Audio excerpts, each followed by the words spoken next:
Haven't they got a new comp now? Is it under 19s? We have one team from West, East, North Shore, South. Yeah. That's new, eh? That's just that. I've known, I think it started for the last 4 years, was it? Oh.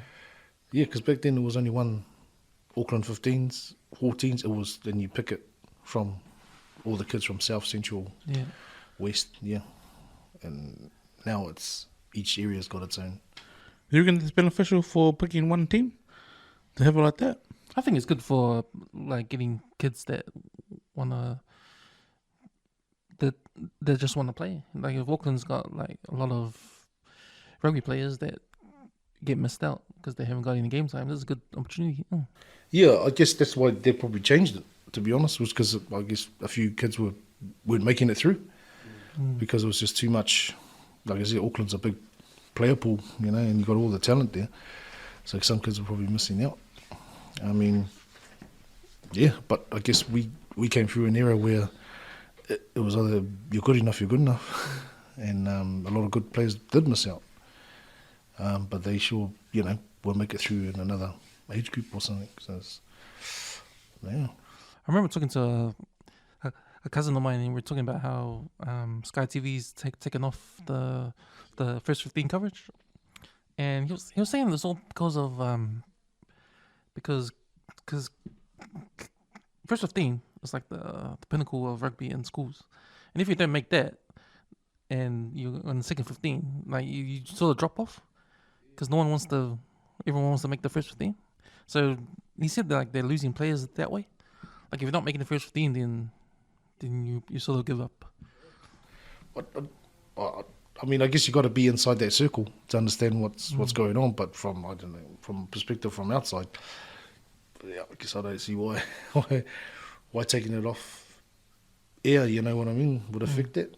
I mean, the story I heard was because of you can't get too much pressure on these kids. Yeah, that was the other. Like if someone drops the ball on national TV, like what's his mental health going to be? Yeah, that sort of thing. I don't know if it affects their mental health wise, mate, because I still got, like I told you the other week, I'm still battling scars that shit happened 20 years ago, just getting over it now. So, I don't know, it depends on the individual, and I suppose it depends how well the individual does under, like, the mental stress in the actual game situation, eh? Yeah, well, I mean, was that the reason?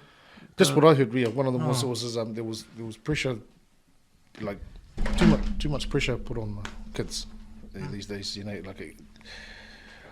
the pressure of being on national television. And I guess what happens when they lose, stuff like that. But then I'm thinking, well, we're in an era where everything's social media. Yeah, these guys are on social media anyway. TikTok, that's a good point. Insta, Facebook. I mean, it's natural way. It should be. That's and I guess you're always going to have your pros and cons.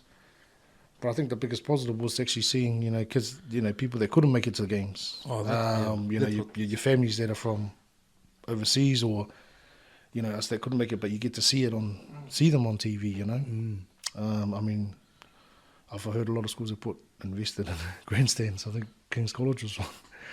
Yeah. But now they're taking it off air. I mean, because not even the condos was recorded on Sky. Eh? No, it wasn't. There was a link. You had to. I mean, you televise all of that. I mean, it's out there on the world stage. I mean, nothing's not. You know what I mean? Like everything's out on media. So. It seems to me that there were negatives with having them show the first 15 games on TV, but there was a lot of. To me, there's more positives, and I reckon they just made a decision, just like they make the decision in England to go behind the to tickle at the bush laces. Yeah. It's the same kind of decision making. Like you're ruining the game for something that. Yeah, I believe it was a positive, but what comes with that too, because then, I mean, each school's got to be responsible for how they look after their students, isn't it? I mean, like and just like our sports institute, each school would look at probably starting a, media sort of session. Look, this is what happens, in this next stage of if you're going to become a professional rugby player, you're basically the limelight, you know. So you're going to be on social media, you're going to be focused on sort of things. So this is how you deal with it, you know. So someone to talk to, things like that. I believe that's what they should have probably put in place before taking them off here. I mean, you know, put it out to each school, say, look, you know, have a program running to help these kids, you know, dealing with this stuff or preparing them for it. I want to know, actually, like, you know, how they've televised most of those, like, Range Rover, Sky, 15 Sport, where the school's actually getting him, like, cash flow back from, you know, broadcasting the games. Because they're the product, aren't they? Because, I mean... But they do get advertising exposure. Like, I know some schools were taking advantage of the whole coverage thing. And Well, I think Kings were on there like 3 times this year. And all 3 times they lost. Shout out to the other Kings. Sorry, I've got a nephew there. But yeah. also was the St. Kitts the last school to get in trouble with buying players? Well, I mean, years ago. I mean, they were socially put out there. Yeah. Yeah. Put out there. Yeah, it was. I think they were one of the first schools I heard that were identified as. But they all do it there. But they were just.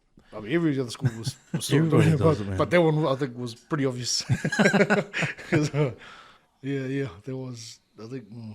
I think the biggest question was, how much was the school willing to put on a title for a 1A championship? Like, if they had guys going back for second year, year 13, or guys that had played first 15 at other schools and they hadn't made the top 4, they were willing to buy players like that. That was the biggest issue around the poaching players. Yeah. But it was the coverage too that made them do it. I think the coverage on TV was the biggest factor in why schools were buying players. Like, they wanted to show their school off. Like, they wanted to be all in the finals all the time and stuff like that.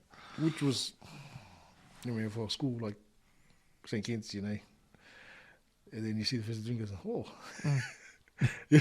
Well, that's there's no Smiths, there's no Johns in there, so no, see, that's all. You know. See, I don't know if that's a bad thing. Like, I don't think it is. You know, it's if you got the players, you have the players. Yeah. Sort of thing. Like, there's a great opportunity for these kids to get into these schools. If they're getting kids from South Auckland or from the islands, straight from the islands too.